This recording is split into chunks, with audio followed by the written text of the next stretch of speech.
কেকটা বানানোর সময়ও ভাবিনি যে ভিডিওটা এত বেশি ভাইরাল হবে আর সবাই এত বেশি পছন্দ করবে। আসসালামু আলাইকুম। সবাই রিসেন্টলি আমার পেজে একটি পাটা থিমের কেক দেখেছেন, আর ভিডিওতে যে আপুকে দেখছে তিনি হচ্ছেন সঞ্জনা আপু। মূলত আপুর ফানি অ্যাক্টিং এর কারণে ভিডিওটা এত বেশি ভাইরাল হয়েছে। অনেকেই নানা ধরনের কমেন্ট করেছেন, ভালো খারাপ, কিন্তু যারা খারাপ কমেন্ট করেছেন তাদের উদ্দেশ্যে বলি, আপু অ্যাকচুয়ালি একটা ফানি ভিডিও তৈরি করার চেষ্টা করেছে, তো এটাকে খারাপভাবে নেওয়ার মতো কিছু নেই আমি মনে করি।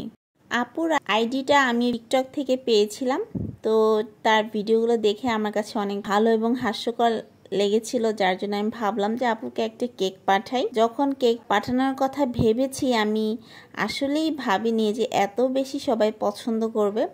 আপুকে যে কেকটা পাঠিয়েছি সেটা হচ্ছে আমাদের পেজে প্রিমিয়াম চকলেট কেক, আর আলহামদুলিল্লাহ এই চকলেট কেকটা যারাই নিয়েছেন এই পর্যন্ত আমার কাছ থেকে সবাই আলহামদুলিল্লাহ আমার রিপিট কাস্টমার, সবাই অনেক বেশি পছন্দ করেছে। যারা চকলেট লাভার আছেন তারা কিন্তু এই কেকটা মাস্ট ট্রাই করে দেখবেন, কারণ এটা আমাদের পেজের একদম মোস্ট সেলিং একটা ফ্লেভার।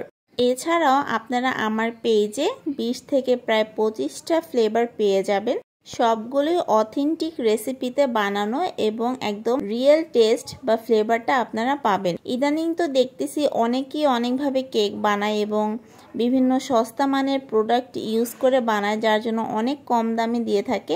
এর কারণে ভালো প্রোডাক্ট দিয়ে কেকগুলো বানায় তাদের হয় প্রবলেম, আর অনেকেই এসে দামাদামি করেন ইনবক্সে। তো তাদের উদ্দেশ্যে বলি, আমাদের কিন্তু একদম ফিক্সড প্রাইস, আমরা খুব বেশি দাম রাখি না। আর বর্তমানের বাজার দরে আপনারা সবাই জানেন প্রতিনিয়ত সবকিছুর দাম বাড়তেছে, আর কেক যেহেতু একটি শৌখিন খাবার, যার জন্য মনে হয় এটার দামটা, প্রোডাক্টের দামটা একটু বেশি বাড়ে। আমি প্রত্যেকবার যখনই দোকান যাই নতুন করে দেখি দাম বাড়তেছে, তো কিছুই করার নেই। আর আমি কিন্তু কেকটিতে হিউজ পরিমাণে চকলেট ইউজ করেছি, এটা আপনারা দেখে নিয়েছেন আর বুঝতেও পারতেছেন যে এই কেকটার কেন এত বেশি ডিমান্ড আমাদের পেজে। যদি হিসাব করি 6টা লেয়ারে চকলেট আছে, গানাশ এবং চকলেট চিপস সহ। এটা কিন্তু বানানোর আগে অনেক বেশি টিউটোরিয়াল আমি অনলাইনে খুঁজেছি যে কিভাবে আমি এটা দিব।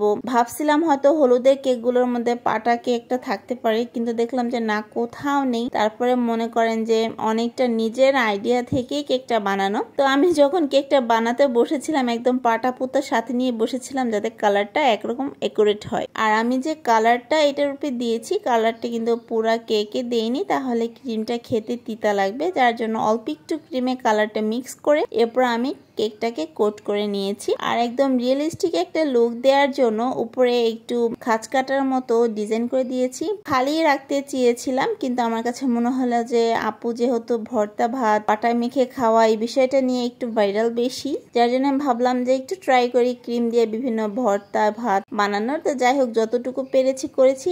পাটার কালারটা কিন্তু একদম রিয়েল পাটার মতোই লাগছিল বানানোর পর। মাশাআল্লাহ অনেক বেশি রিয়েলিস্টিক হয়েছে। আপনাদের কাছে কেমন লেগেছে কমেন্ট করে জানাবেন এবং লাইক ফলো শেয়ার করতে ভুলবেন না। ধন্যবাদ সবাইকে।